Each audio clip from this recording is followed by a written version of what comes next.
In Mexico, millions of people live in the shadow of one of the Earth's most dangerous forces, where volcanoes have buried villages. This is all what is left of the village San Juan. And influenced culture. This is the plant that's being used to produce tequila. Where we get a bird's eye view at danger. I don't know if I want it to erupt right now or not. And witness the raw power of Volcano de Colima at night. It looked like a fire fountain, probably 500 meters high.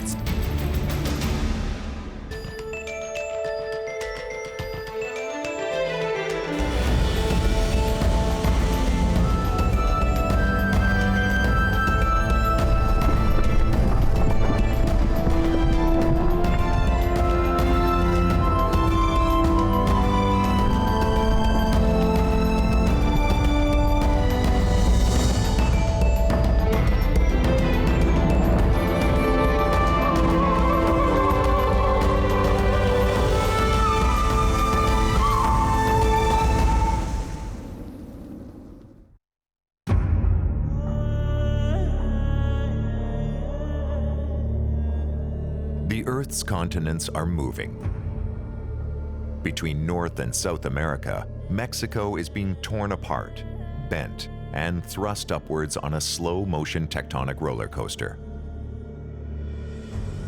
One of the byproducts of this movement is volcanism. And Mexico has two of North America's most active and dangerous volcanoes. Millions of people live in their shadows. They largely rely on faith and Mexico's civil protection to keep them safe from the dangers posed by these volatile giants.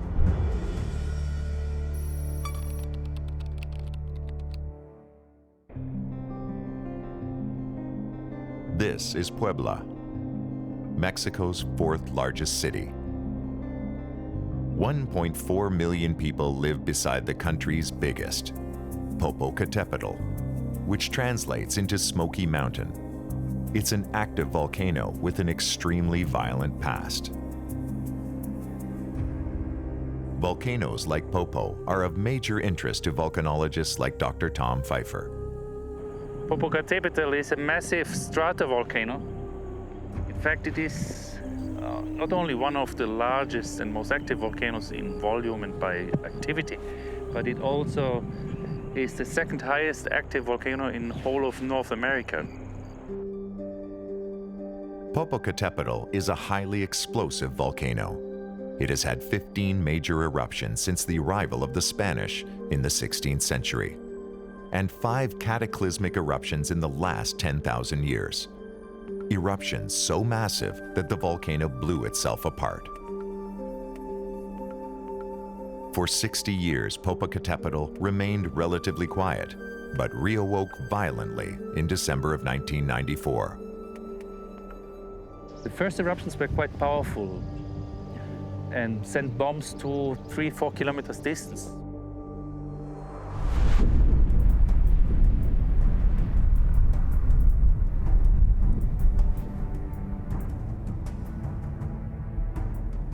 We just saw one of these explosions that occur maybe on average 10 times a day at the moment. We see an ash plume that has risen to approximately, I guess, 1 kilometer above the crater. So nothing really that small. If you could be very close, it would be quite impressive. Since 2013, it has been erupting consistently, and lately, activity has been on the rise, raising new fears that a major eruption might be on the horizon. This volcano has clearly the potential to threaten the area where we are, but also beyond. Parts of Mexico City are built on deposits from Popocatepetl, showing that in the past, eruptions have been able to affect that area. So it is a volcano that is on the top priority list of potential natural disasters to monitor. Puebla was founded nearly 500 years ago by Spanish colonialists. They had no way of knowing the extreme danger the volcano posed. That buried beneath their feet lay the remnants of the ancient center of Cholula, an historic city that was wiped out by an eruption of Popocatepetl. The event was rated as a Plinian eruption, similar to the colossal event that buried Pompeii. Plinian eruptions generate massive ash clouds and pyroclastic flows. Hot avalanches of debris and ash that destroy everything in their path.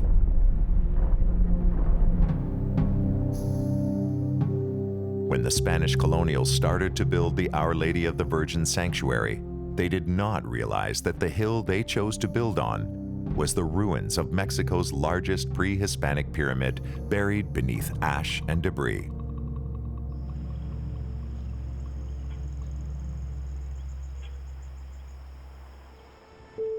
I think here is a very interesting spot because we see the actual deposit of the ash flow that invaded the city. As you see, it's full of pottery fragments and debris from building material. So this came racing down and destroyed anything that was rising higher than a certain level.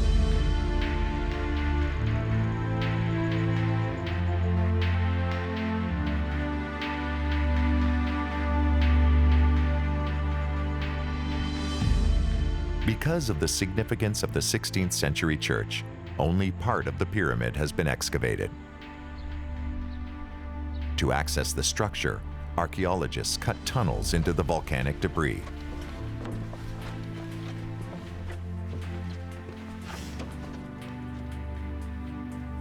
This archaeological site is one of several around Popo that were buried in this eruption. In places, the debris is 2 stories deep.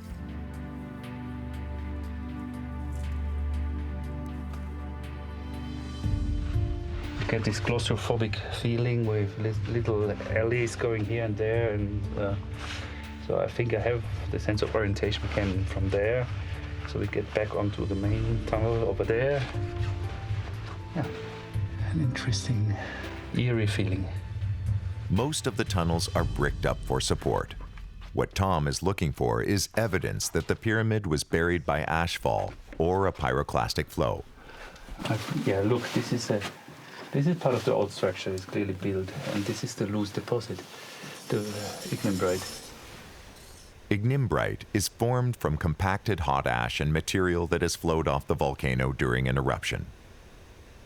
You can see the marks where the deposit was removed. The remnants of these ancient cities are a potent reminder of what could be if Popo erupts again. The worst-case scenario would be the collapse of the cone during a major eruption. But this is not the only hazard they pose. A volcano's hydrothermal system effect runs deep underground and often extends beyond the volcano's structure. Popo's underground system is so massive that parts of Mexico City have been built on it. This means that there can be far-reaching effects beyond the normal eruption behavior. Buried within the crowded city, a geological feature said to be a volcano has fascinated people for 1,000 years. If it was a volcano, you would expect lava, but this is definitely not lava. So if you look at this dented surface, that's almost exactly what you would find in limestone areas where karstic processes chemically erode the limestone. Basically, it's the same stuff you find in the tubes of your washing machine when you have hard mineral-rich water. It's deposits from water. The cone does have a crater on the top that descends below ground level. It may not be from a volcano, but it is likely the byproduct of one. As magma rises, it comes into contact with the area's hydrological system. Underground water is converted to steam and it can erupt as a geyser. It's said that it appeared in 1063 AD during an eruption of Popocatepetl. So from far, maybe you would see steam, hot steam coming out from there, and people would associate it with volcanic activity.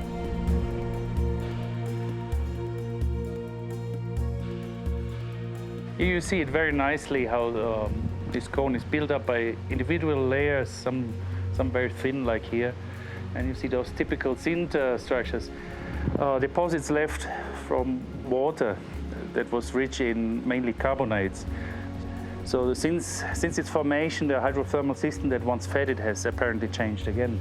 So remember, it's 1,000 years ago. So it's rare you can go inside.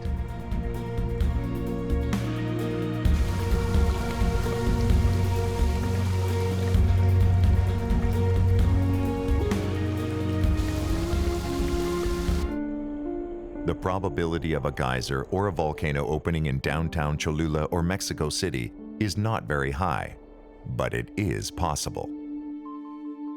It happened 8 hours away in Michoacan State. In 1943, a fissure opened up in a Mexican cornfield near the town of San Juan. A farmer was there ploughing his field, and he witnessed the moment the volcano was born.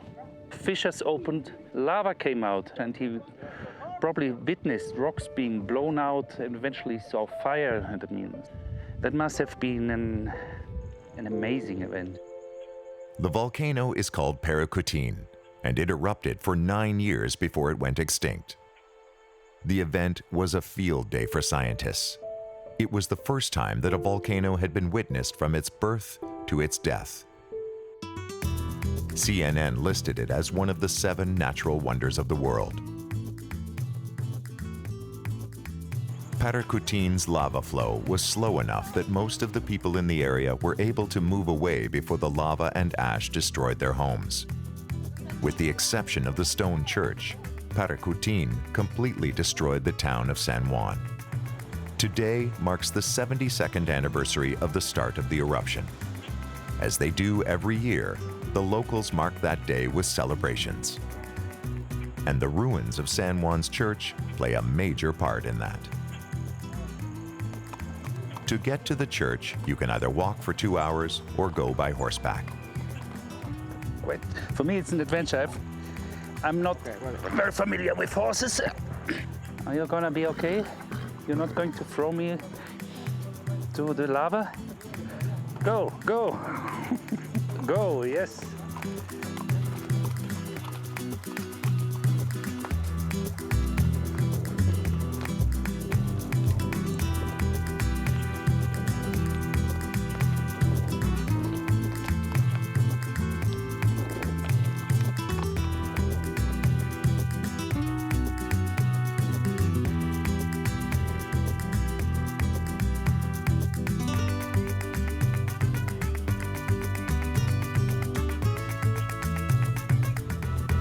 This is all what is left of the village in San Juan. Frontal part of the main church with one tower is still standing. Locally, this is regarded as a miracle that the lava flows consumed everything but spared at least part of the church. Divine intervention might have played a part in it, but it's likely that the church's survival had a lot to do with its solid construction. The 4 spires were built from heavily reinforced concrete. It appears that was solid enough to provide enough resistance to divert the lava flow. Although the spires were able to channel the lava around much of the church, lateral pressure became too great, causing the building to collapse. It was later covered in a second flow. I'm standing at just above the height of the ceiling of the main ship on the first floor. So I can't actually see the ground, but it's almost there. It must be 7-8 meters. So this gives you an idea of the thickness of the flow. The original church altar is still intact. People from all over the region come here to thank God for sparing the people of San Juan. When you look at the way the altar resisted the lava flows and destroyed much of the church and surrounding city, it is understandable why people consider this to be a miracle. El primer pueblo donde entró la lava, Tequila. Cuando entró la lava para Tequila.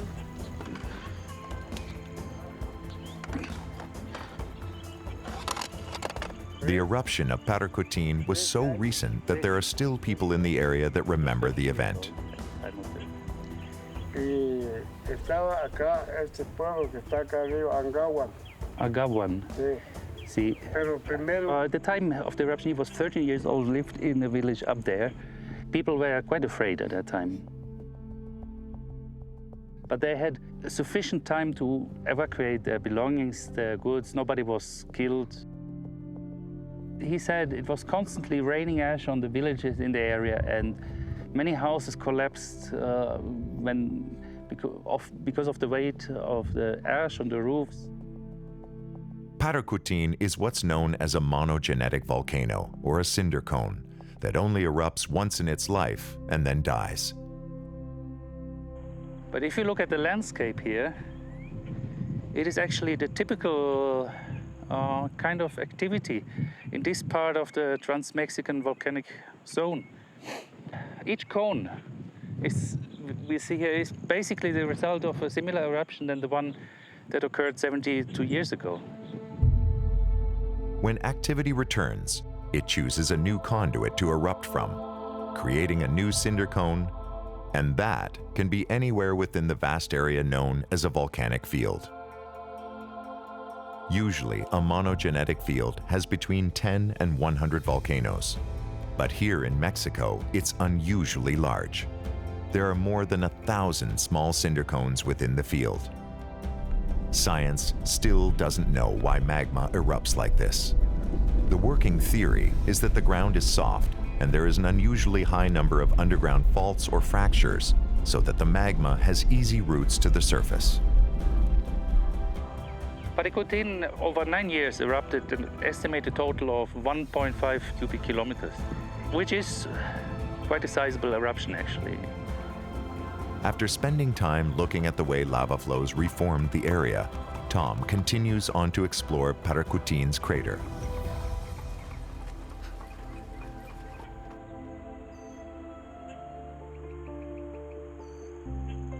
It's a short trip, just about half an hour, but it's a steep and arduous climb.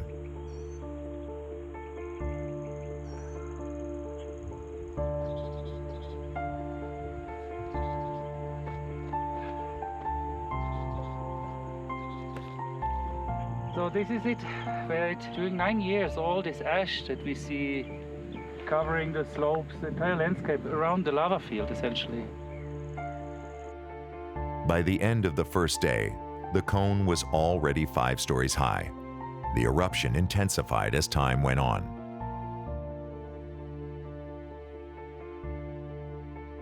There's still a lot of heat stored, of course, in the lower layers. When rainwater gets into contact with the still hot rocks, it is transformed into steam and comes out here along small fissures. In terms of the lifespan of a volcano, this one had a very short one. Typically, volcanoes live for hundreds of thousands of years, and this one just 9 years. If this volcanic field ever comes active again, it is likely that scientists will know ahead of time. As magma rises from deep within the Earth, it will generate earthquakes as it fractures rock on its way to the surface. And modern seismic networks should be able to locate progressively shallower earthquakes, which is the clear signature of magma intruding from depth, rising towards the surface. By tracking the depth as it progresses upwards, scientists will not only get an indication of when an eruption will occur, but also where. The least thing you want is a cone like this forming on a village and be not prepared.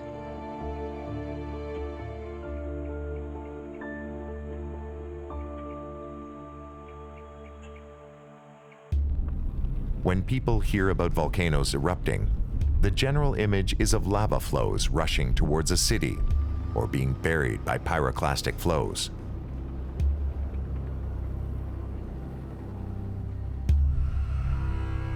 But most of the time, the real damage from volcanic eruptions is from the ash. Ash from nearby volcanoes can collapse roofs or even bury towns. But over time, that ash becomes a benefit. Rising out of the Tequila Valley is the volcano that bears its name. Volcanic ash is nutrient-rich, which makes it ideal for agriculture. Around the world, volcanic ash is prized for the flavor it gives to its crops. Tom heads to central Mexico, where an extinct volcano is at the heart of one of Mexico's most iconic products, tequila.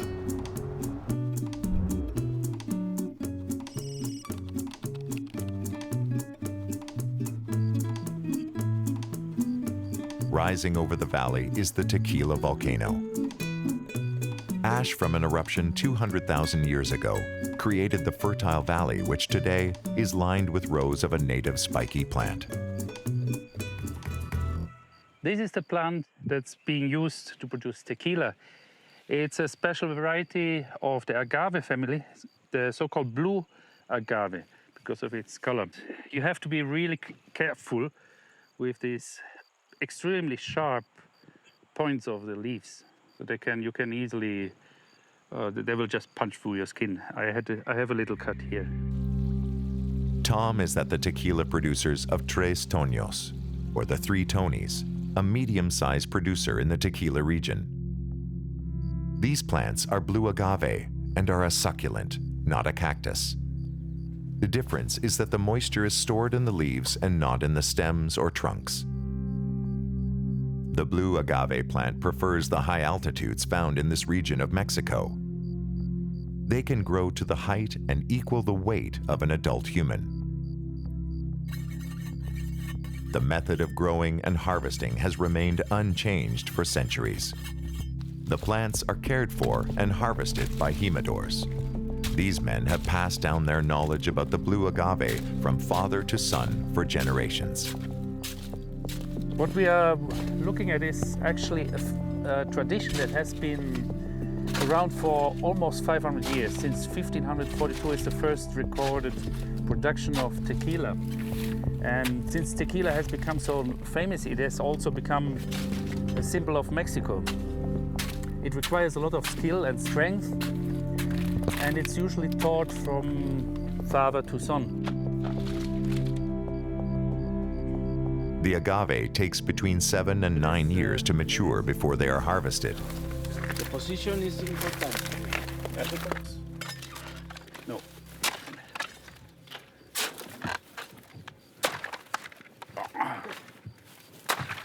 Oh, this is very strong. So if they can do 300 a day, I probably can do 5 at this speed.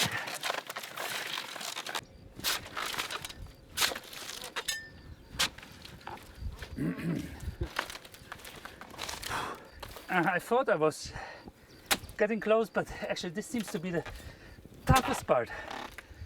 No, this is not for me. Por favor. It looks effortless almost, as he does it. Yeah, he just flips it over.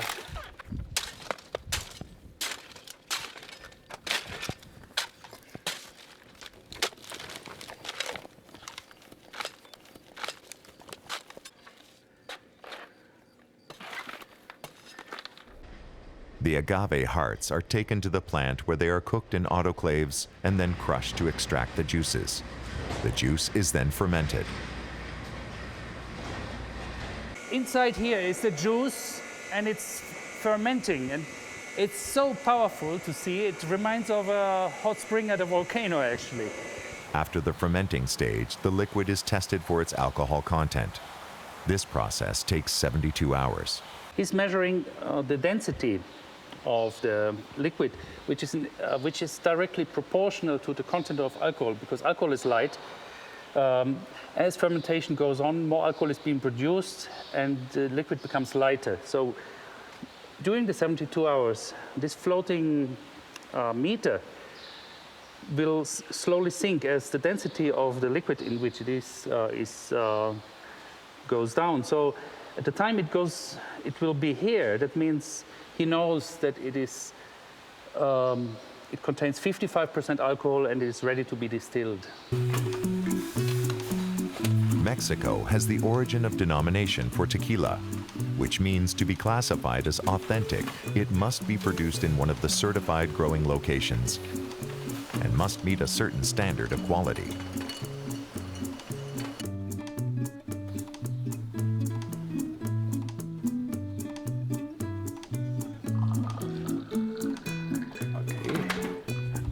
So, of course, the very final step is actually to drink it.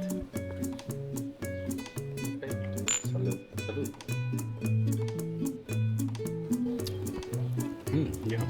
like that one. That has this. It's a bit smoother. It has a slight woody taste. We are at the foot of Tequila volcano, an extinct old stratovolcano, which has fertilized with its lava flows and ash deposits this valley, making a perfect ground for the production of tequila. And now we're here and enjoying one of these bottles. Well, part of it. Salud.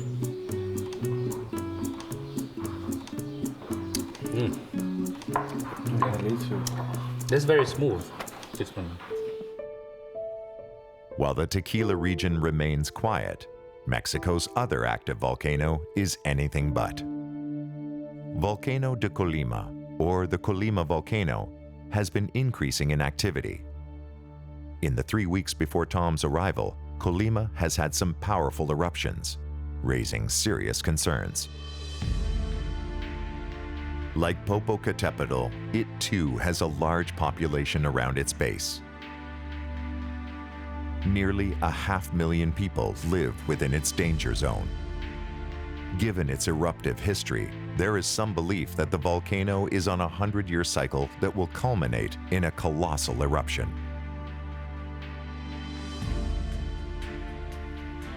The last colossal eruption was 1913. It destroyed most of the volcano and caused widespread damage in the city of Colima, killing 8 people. Today, the area is vastly more populated, making the threat greater.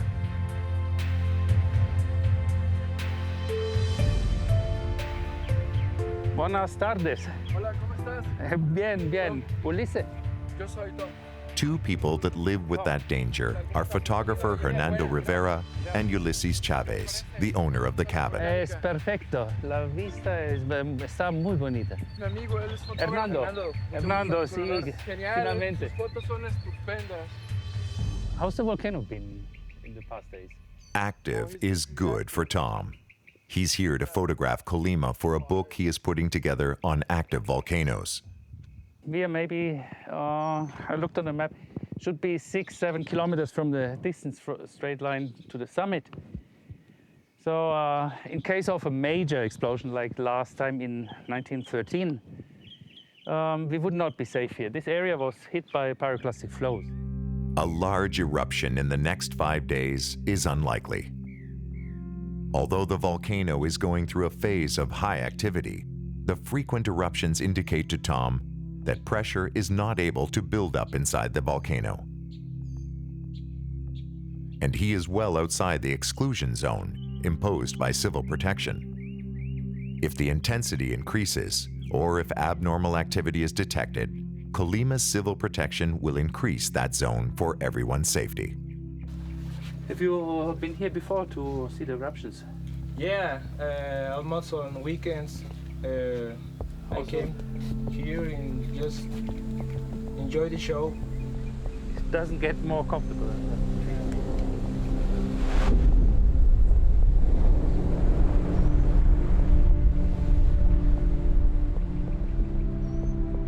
Tom spends a lot of time visiting and photographing active volcanoes. He finds Colima irresistible. The volcano undergoes frequent moderate eruptions.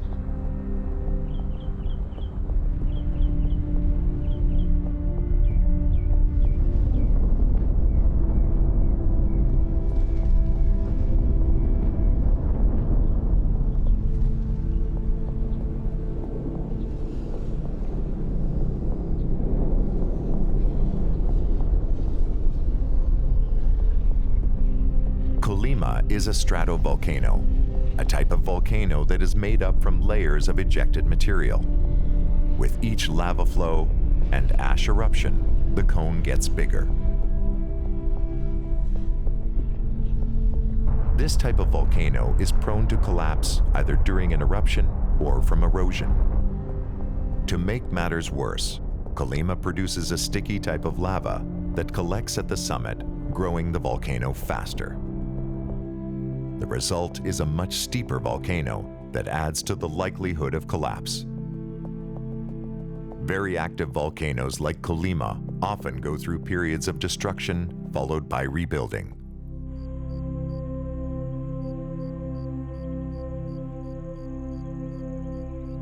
In the past, tens of thousands of years ago, a much bigger volcano was in its place, and that volcano collapsed and generated a giant avalanche that traveled that way, leaving a depression.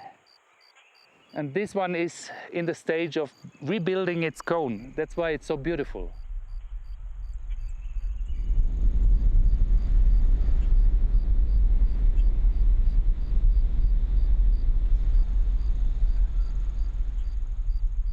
It's the last light of the day. Only the upper part of the mountain has still sunlight, and it's glowing red, and we had just a beautiful ash eruption.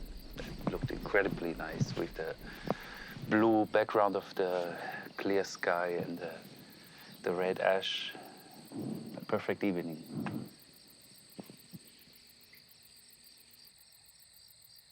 The explosions are impressive by day, but they are spectacular by night.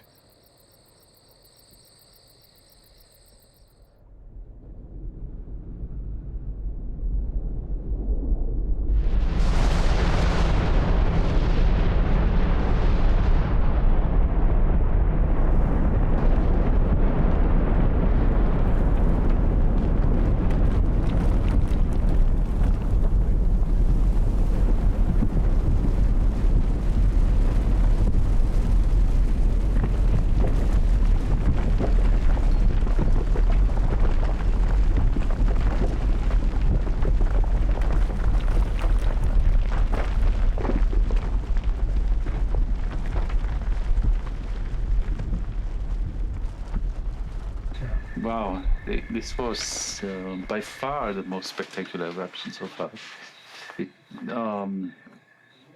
After a relatively small one that followed 6 hours of nothing, big one started that lasted several minutes with a continuous jet of incandescent ash, lots of bombs. The whole upper half of the cone was bombarded, and it was fantastic to see. It was constantly pumping up, and you could hear the roaring of the explosion and the tumbling sound of rocks falling down. I'm happy to have it on picture.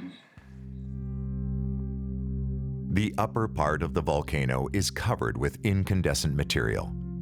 What looks like small exhalations by day take on a different look entirely at night, where you can see the glow of molten lava.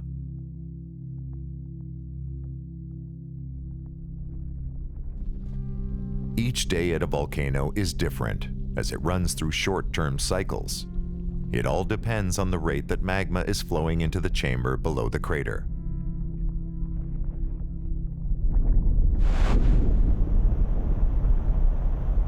Those volcanic bombs, or giant rocks, are thrown out of the volcano and roll downhill. The activity is building the volcano. Over the period of a century, a volcano like Colima can add a third or more to its size. It seems the volcano has picked up since last night. This morning we already had two quite sizable eruptions. The upper flanks are full of dust, which comes from rockfalls, and actually now there is a rockfall going on. To me it seems it's picking up, both as especially the size of the average explosion. It might be that the eruptions are less frequent, but the intervals between them are, so the intervals are longer, but that seems also to result in bigger explosions. As more magma accumulates, that is ejected during the subsequent explosion. What's occurring inside the crater is not visible. From the ground, it's impossible to see how many vents are causing the eruptions. Often, a volcano will have more than one eruptive vent, and each will have a different characteristic. Some vents produce smaller, less explosive eruptions. At times, all the vents within the crater erupt together, producing a larger than average eruption. The best way to see what's happening is from above.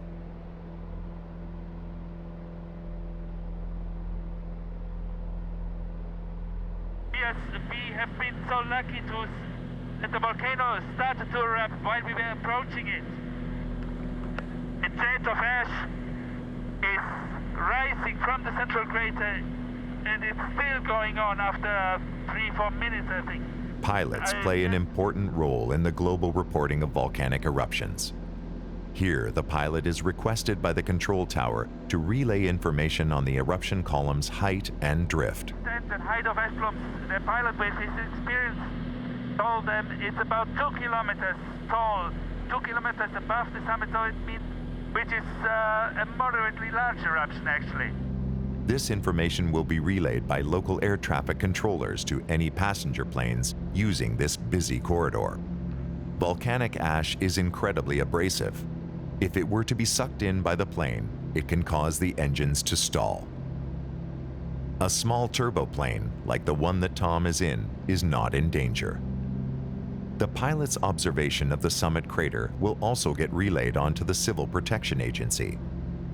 Tom will post his observations to his Volcano Discovery website. Those are widely used by the Smithsonian Institution's Global Volcano Activity Report that is sent out weekly.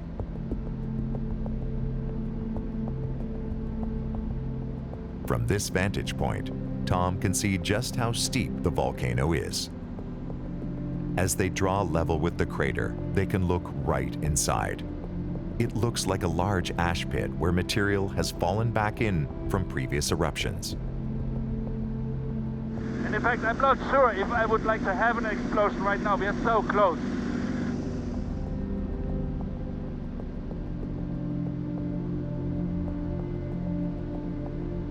In spite of Tom's wishes, the volcano erupts.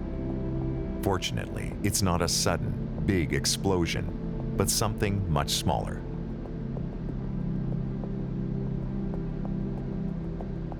A number of ash jets shoot up from multiple vents. The initial burst clears the conduit, so the eruption is sustained for a few minutes. The eruption releases pressure inside the volcano. As ash falls back down, it blocks the conduit and the process of repressurization begins again.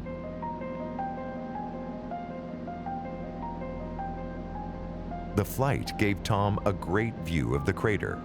Now he and Hernando Rivera are going to see Colima from another angle.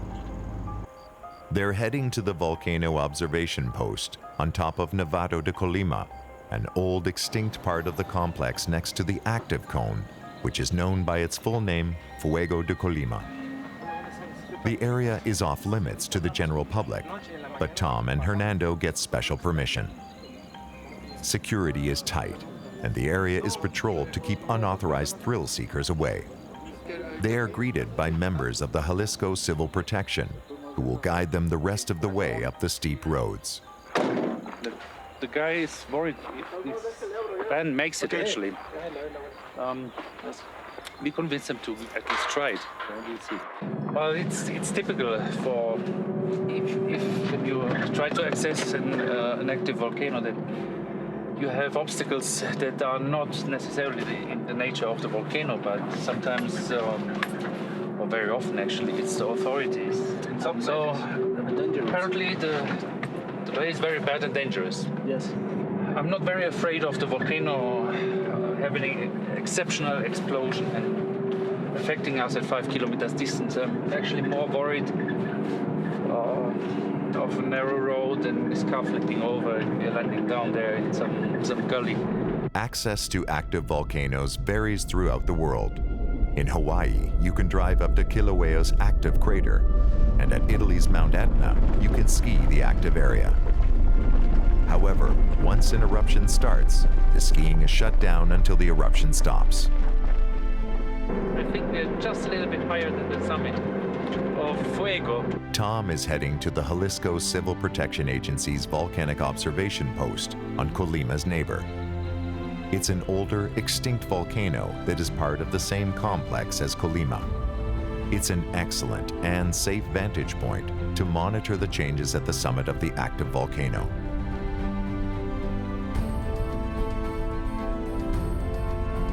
The structure is built with reinforced concrete that can withstand a large eruption.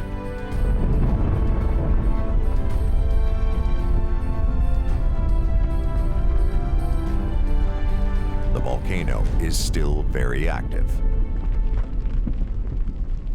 We're just having an eruption. It's a small one, but It's so beautiful because we are so much closer than from our cabin down there, which is also a great view from the west. And it's incredible. You have the feeling you see each detail on the crater rim. Probably going to have bigger ones, and already it's very beautiful. We're just a little bit higher, I would say, than the top of the crater of Colima, Fuego de Colima. The view is just amazing. To the west, see the chain of mountains all the way to the Pacific coast. In the far distance there, we have almost 4,000 meters above sea level here. As the sun goes down, Tom gets ready for Mother Nature's greatest show.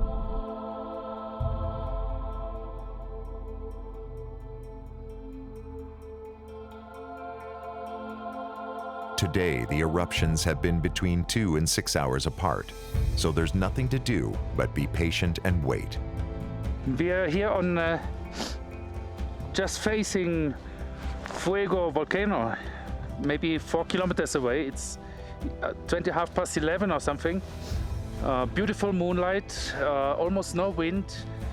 We're at 4,000 meters altitude, and although it's freezing, it's quite bearable because there's no wind, and we have the feeling it might erupt soon again.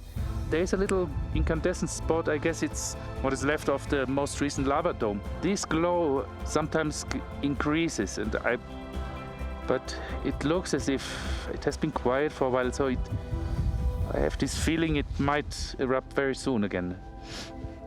Anyway, we are ready here. As the pressure increases, small vents open up, shooting out burning gas. Inside the crater, the conduit is plugged. It will need to build up enough pressure before it can blow the plug.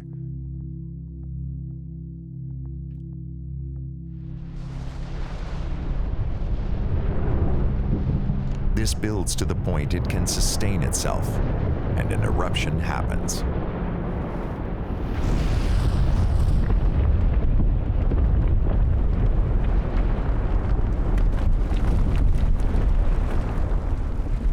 This is a full eruption, and it's a good one.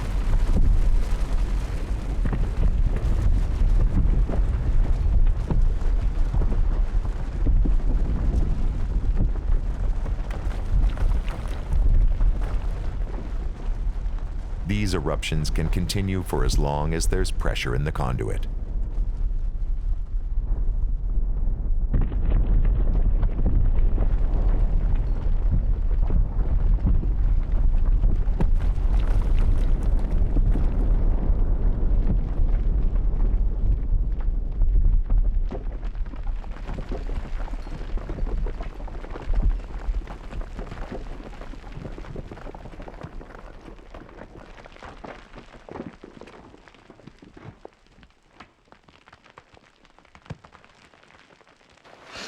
Well, I think this was probably the biggest one we've had in the 5 days. We've been observing Colima. It looked like a fire fountain, probably 500 meters high. It's not a lava fountain, but it looked as if one. All these incandescent ash blocks being ejected and then falling back onto the flank and tumbling down until the whole flank here was glowing red. It was an amazing show. I'm glad we insisted coming here and waiting out in the cold, and at night it was really worth it.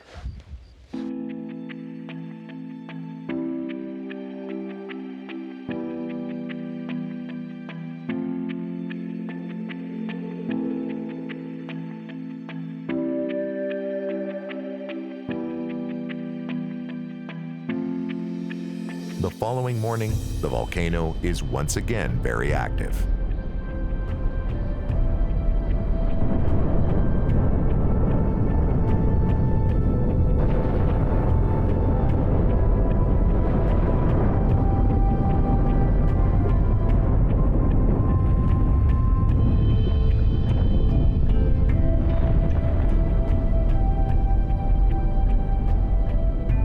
If the idea of getting this close to an active volcano seems reckless or foolhardy, then consider Tom's view. Experienced volcanologists don't take risks. They carefully watch the cycles and know when the climb would be too dangerous. They adhere to the rules put in place by the local authorities. Tom believes it's safer than driving on motorways. But what makes it most worthwhile for Tom is that he gets a front row seat to see the elemental forces that shape our Earth. There's this incredibly beauty of this mountain, which every now and then spits out fire. It's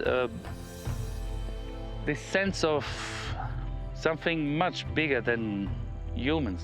There is this aspect of mystery of nature, something much bigger than us, are very prone to give us this sensation of being close to the elements. Something that reminds you of the creation of the earth. And that's what's most fascinating to me. Combined with the sheer beauty of something symmetric, where there is a crater and all of a sudden you see fire coming out from there. For now, Colima continues to erupt moderately and safely. It is likely that before any major eruption, the volcano's activity will pick up and will demonstrate signs that will give scientists enough warning to safely evacuate the people surrounding the volcano. Time will tell.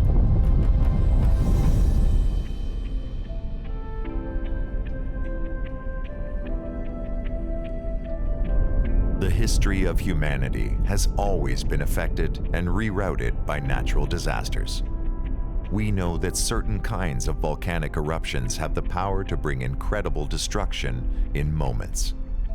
But now, we have sophisticated technology and a better understanding of the mechanisms at work inside a volcano to monitor them. In Mexico, millions of people live in the shadows of active volcanoes. They will erupt again. The unanswered question is when. But for now, we observe and wait and marvel at their power and beauty.